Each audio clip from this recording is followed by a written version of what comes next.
Hi everybody, and welcome back to Zephyr's Travels. In this video we're heading back into Magic Kingdom, and we thought we'd do something a little bit different.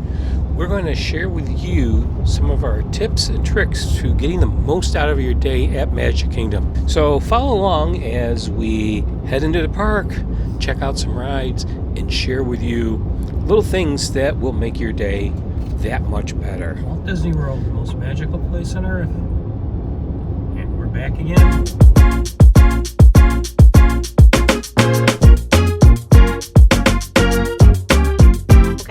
When you're coming to Walt Disney World, parking is an extra fee, but there are two ways that you can avoid paying that fee.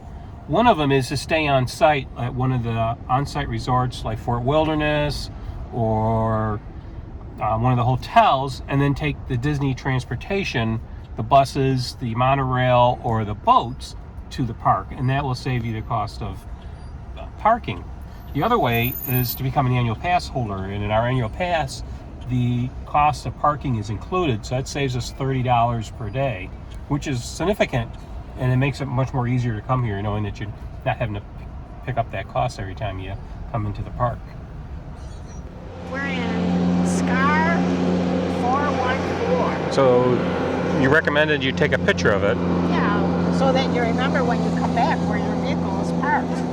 Right. Once you disembark the tram, you're going to head into security, where you need to walk through a metal detector. It's pretty simple, but make sure to leave any items like knives or umbrellas or guns or anything like that in your vehicle when you come in. You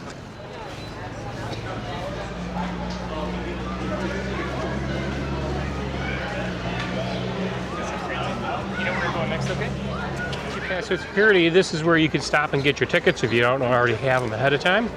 The rates of what the tickets are all posted on signs up here, so you can figure out what you're going to cost.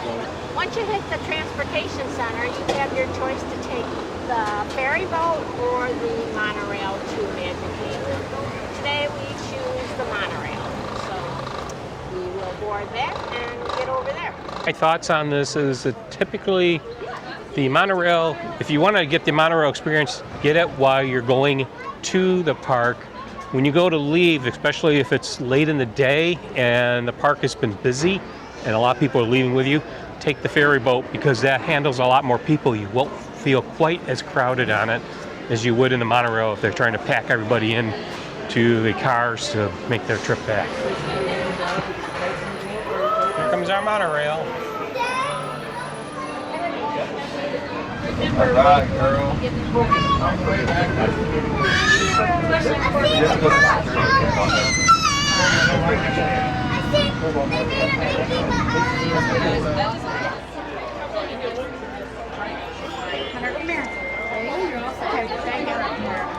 Really?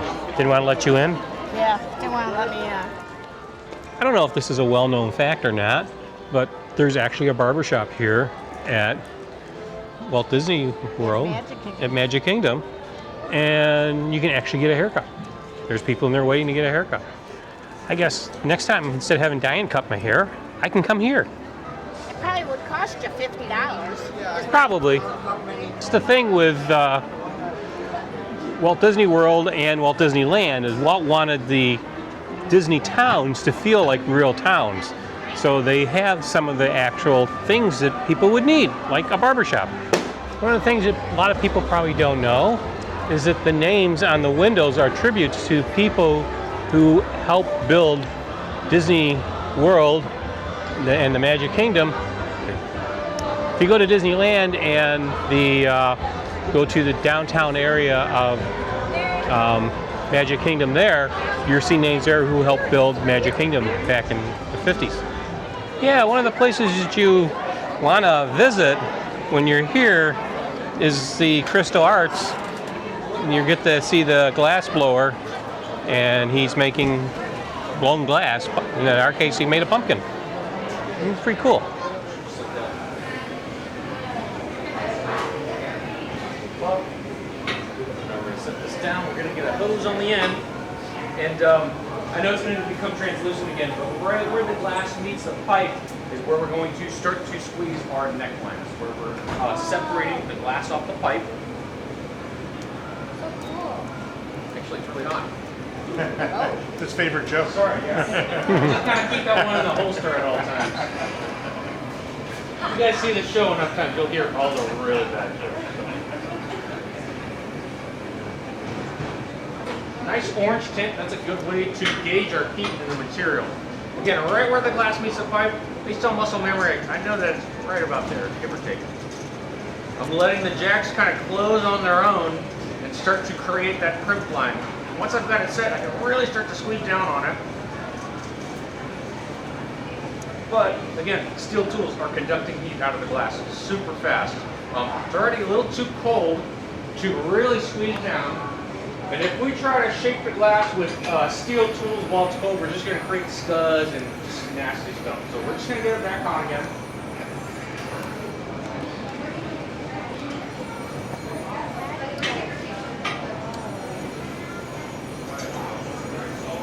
Nice. Really squeeze on this thing. Well, we give it a little bit of air. Get this thing a little bit flat now.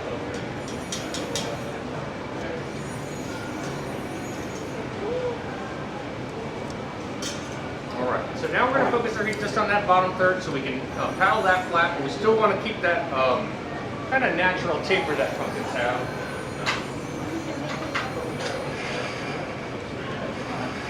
So that's why we're going to kind of hover outside the furnace. And it's a little tricky with that abundant heat. Just kind of fall towards the floor a little bit. You can really see that heat gradient. It really lies in that bottom half of the most right now. Pull off the bottom shoulder.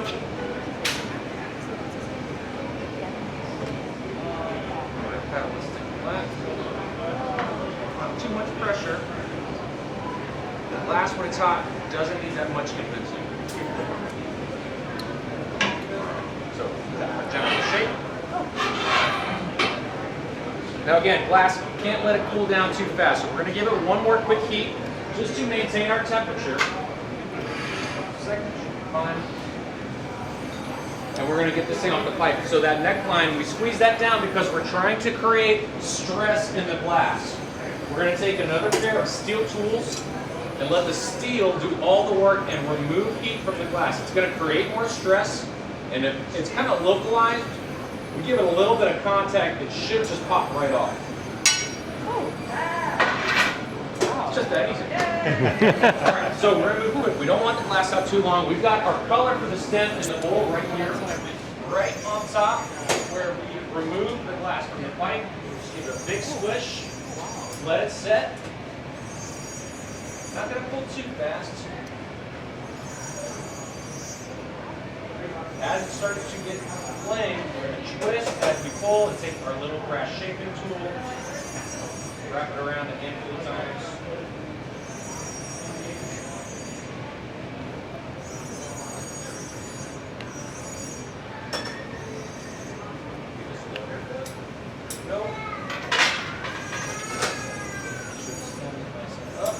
Then we're going to polish that cut glass so it's not so sharp on the end.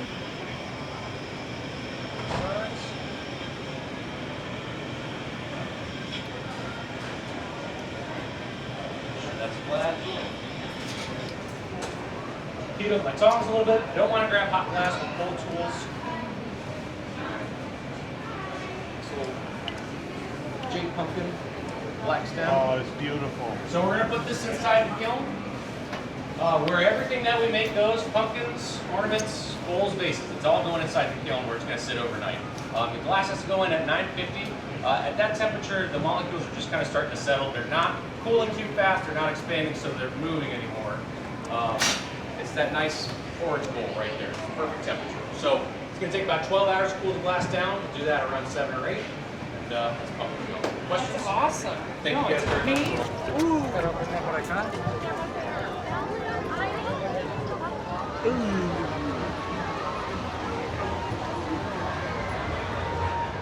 Looks like a pretty good line of people to get on the train. Hopefully we can get on this one or the next one. Every 7 minutes, so it doesn't matter. Oh, really? Yeah. An interesting story about the train. So Disneyland, the Imagineers actually scratch built the trains from the ground up. But when they went to put the railroad together for Walt Disney World, they actually bought old trains and refurbished them to put them in use for here. Now, they didn't leave them exactly like they were originally. They did make them look like a Disney train, but they were existing trains. So then, compared to the Disneyland Railroad, which were hand-built trains specifically for the Disneyland Railroad.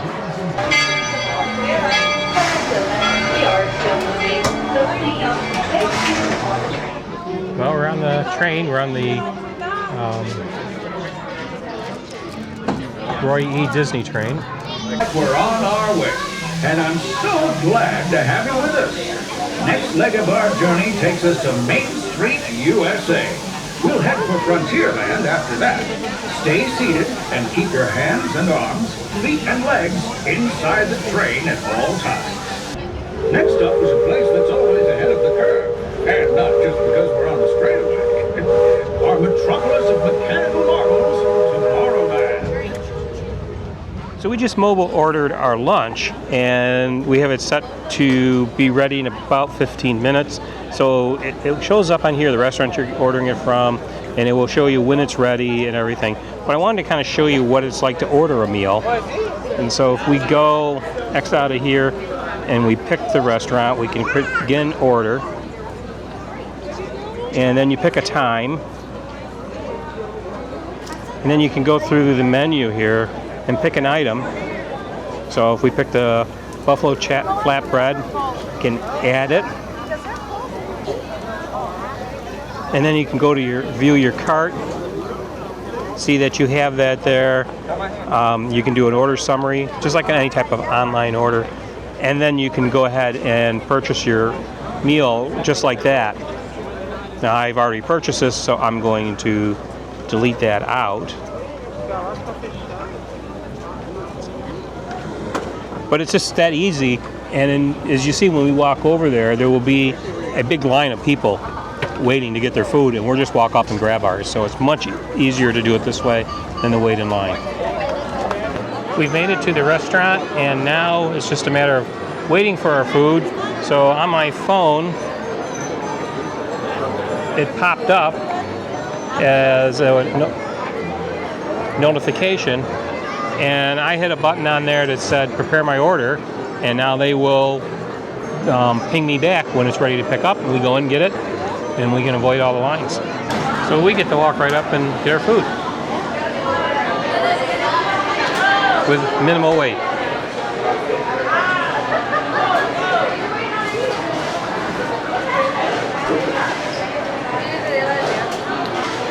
Zeros. All right, thank you. And the straws. And I'm going to grab your food right now. Okay.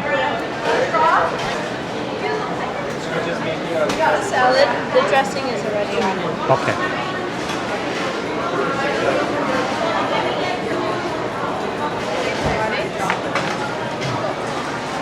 You grab the drinks and I'll carry the tray.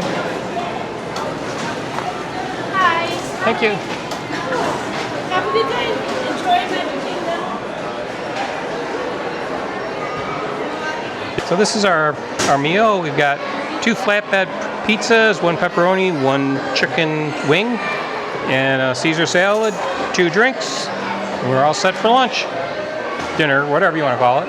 So how was your lunch? It was good. It was a little spicier than I thought. I guess I should have read that it was Buffalo chicken wing. Buffalo chicken finger. flatbread. Buffalo chicken fat bread. Get all it in there. But it was good. And then we had a side Caesar salad.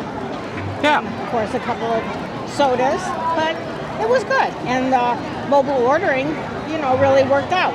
Yeah, it's decent. You just have to walk in. You're not waiting in line with everybody else, messing around with a credit card. And you do preload your credit card to the app, but it also works with Apple Pay. And if you are staying at one of the resorts, you can bill it all back to your room too. All right, let's go find something else to do. Okay. We're back at Diane's favorite ride, Haunted Mansion. Anybody familiar? So we're about to board the ride, and so we are When I shut off the camera and enjoy this ride, you want to see Haunted Mansion, check out our previous video when we were here a couple weeks ago, and we filmed most of that ride that day. What's that? We missed the parade. We definitely did. Yeah, but I think that it paid off because we got a shorter wait on the ride. Yeah. So that's another tip. You know, if you don't want to see the parade, or if you don't care about missing the parade, that's a good time to catch a ride that might have a long ride, because A long wait. long wait, yes. Because right now, Haunted Mansion is 55 minutes, and it was 30 minutes, and we got in line just a little over a half hour ago. So definitely makes sense to kind of play with that and take advantage of, you know, the crowds being someplace else for the moment. So we're now in line for It's a Small World. Now, because of YouTube copyrights and all that stuff, we're not going to, you know, play the music for that. But Diane's going to sing you all verses of It's a Small World, just so that you can get the feel for the ride. No, I'm not. You know?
It's a small world after all.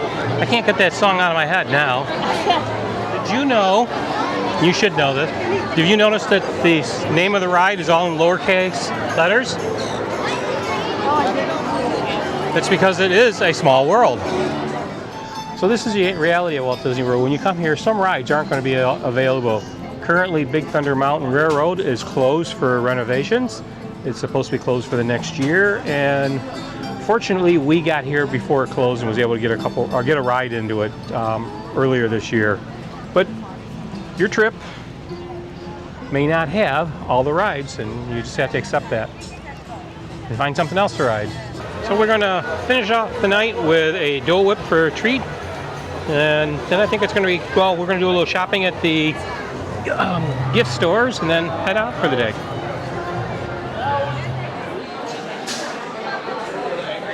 Well, some of them are, and some of them aren't. Yeah.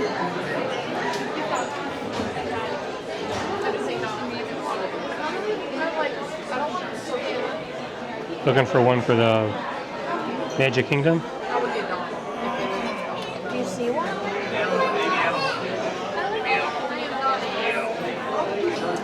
Okay, so we are souvenir store, the Disney Emporium, and we're going to do mobile checkout. So we got merchandise checkout on the app, and we're here at the Emporium. And so now we just scan the item like that, and it pops up, and you just add it to the bag. Now we can go to our cart, and it brings everything in, plus it applies any discounts that we have.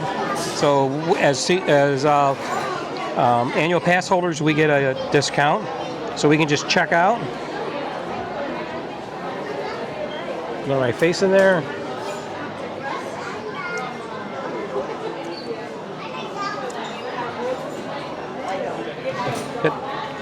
For your credit card. There, hit the credit card and purchase. And it will give you a barcode that you take it to the exit, and they will scan that barcode and take off anything that needs to be taken off of the items, like that buzzer thing there. and put it in a bag, and you're all set to go. It's just that easy, and your receipt is sent to you by email. You don't have to mess around waiting in any lines to get out. Real easy.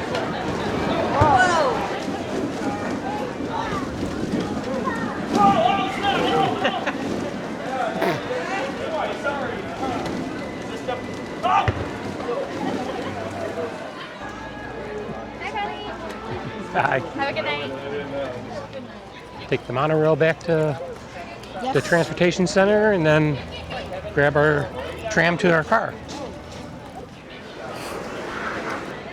Now we grab our tram to the parking lot.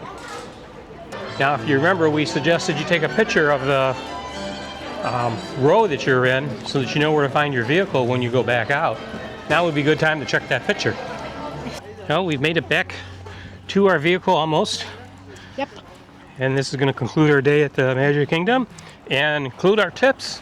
Diane remembered what row we were in, even without a picture, but that is still one of our tips. Let's take a picture of the row. Right. Another tip is remember to bring your sun spray or your Sunscreen? sunscreen. Yeah. Yes, bring sunscreen. In fact, that's, if you've noticed, I'm wearing a backpack, and we carry things like the sunscreen, sweatshirts, some water, some snacks, so that if you're in a long line and you get a little hungry, you can have some pretzels or whatever and have a drink of water. Things like that. It really helps, makes the day much more tolerable. Also, try to wear a hat, especially if it's a warm, sunny day. Yes. You know, And Mickey Mouse or Minnie Mouse hats are optional, but recommended. right. And, they keep the sun out of your eyes. Absolutely. Of course, and you could also do a Zephyr Travels hat if you happen to have one. All right. Well, that's going to conclude our day at the park. Hope you enjoyed it. If you like this video, please give us a comment. Let us know. Right. Until the next time, guys, we will see you down the road. Bye. Bye.